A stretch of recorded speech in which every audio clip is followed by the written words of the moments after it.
Joe Kent. Now, he is a failed Republican congressional candidate twice. Joe Kent pushed the analysts to make changes to protect his boss and the president from being attacked. Mark Warner of the Senate Intelligence Committee put out a statement yesterday that says the Senate should immediately halt consideration of Mr. Kent's nomination to lead that agency.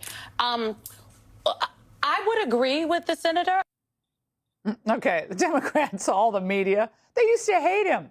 They smeared him as an extremist who hung around with Nazi sympathizers. But now, well, Joe Kent is the liberal darling du jour, and it's all because he's turning on Donald Trump. Now, the former head of the National Counterterrorism Center is resigning over the Iran war. He wrote in a very huffy letter, Iran posed no imminent threat to our nation, and it is clear that we started this war due to pressure from Israel and its powerful American lobby. So now he went from being an extremist kook to suddenly credible. He's reasonable. No, he's just useful to the left. Mr. Kent writing this sort of sentence that'll live on forever when the history of this chapter is written and the chapter on the war in Iran is written. We need experts who stand up, speak out, and I commend Joe Kent for resigning because it's important that the public knows that the justification for going to this war was a lie. Here to react, Dan Bongino, Fox News contributor, former deputy director of the FBI. All right, Dan. Now, we've seen this before, right? And it's usually people who are really have gone hard left on everything. George Conway, Liz Cheney, John Bolton, John Kasich. The list goes on and on. You turn on Donald Trump, and they embrace you for a time.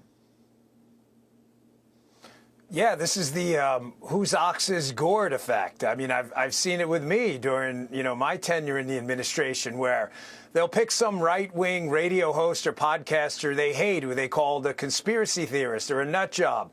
And the minute he says something against someone they hate, Donald Trump or in my case me, they'll be like respected voice in the conservative movement. They do this all the time. You're going to see this with Joe Kent in the coming days. Listen, Joe's decorated history of service is beyond reproach, and his sacrifice with his family is just unspeakable. I don't even like to think about it. His wife, who passed, however, who was killed.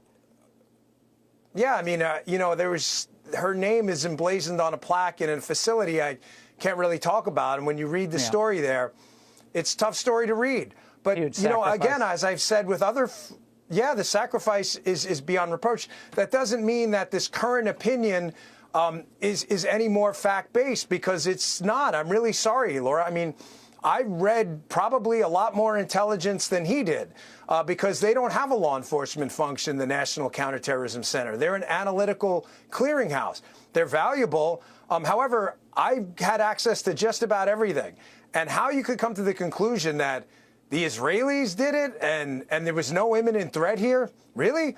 What about the anti-ship ballistic missiles, the drone program, 440 kilograms of 60% enriched nuclear material, their constant death to America chance? I mean, that's called evidence. In some limited circles, we call that, a clue. I mean, I don't know at what point you thought this wasn't an imminent threat after you've read a lot of the stuff I read.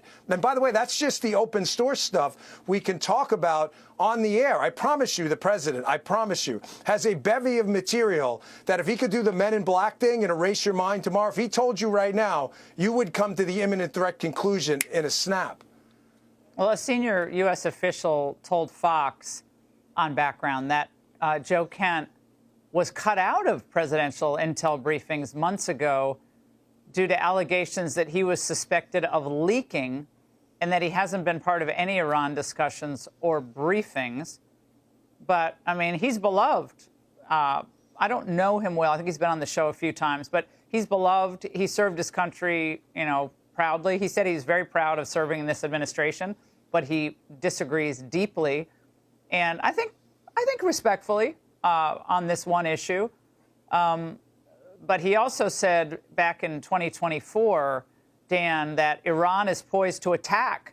Biden and the D.C. war machine has given them plenty of options to harm us by leaving our troops deployed in small bases in Iraq, Syria, and Jordan. Back in 2020, he said Trump's restraint shows that he wants to deal with Iran, and his red line is American loss of life and Iranian nuke development.